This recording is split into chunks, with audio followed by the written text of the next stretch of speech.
നമ്മുടെ അനർത്ഥകാലം എന്ന് പറയുമ്പോൾ അത് നമ്മുടെ രോഗത്തിൻ്റെ കാലമാകാം, സാമ്പത്തിക പ്രതിസന്ധിയുടെ കാലമാകാം, പരാജയങ്ങൾ അടിക്കടി ഉണ്ടാകുന്ന പരാജയങ്ങളുടെ കാലമാകാം, കുടുംബ ബന്ധങ്ങളുടെ തകർച്ചകളുടെ കാലമാകാം, തെറ്റിദ്ധാരണകൾ, പരസ്പരം മനസ്സിലാക്കാൻ പറ്റുന്നില്ല, കുടുംബത്തിൽ സമാധാനമില്ല, സന്തോഷമില്ല, അനർത്ഥകാലമാണ്.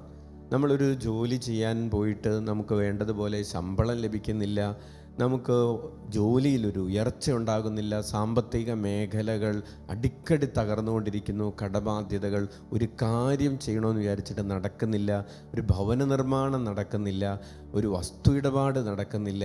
അങ്ങനെ പലതരത്തിൽ അനർത്ഥകാലങ്ങൾ എന്ന് നമ്മൾ പറയും. ഏറ്റവും വലിയ അനർത്ഥകാലം എന്ന് പറഞ്ഞാൽ അത് പാപത്തിൻ്റെ ചുഴിയിൽ നിന്ന് നമുക്ക് രക്ഷപ്പെടാൻ പറ്റാത്ത കാലമാണ്.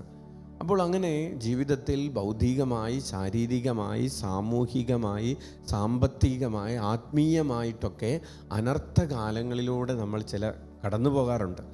അപ്പോൾ അനർത്ഥകാലത്ത് നീ എന്നെ വിളിച്ചപേക്ഷിക്കുക, ഞാൻ നിന്നെ മോചിപ്പിക്കും, നീ എന്നെ മഹത്വപ്പെടുത്തുകയും ചെയ്യും.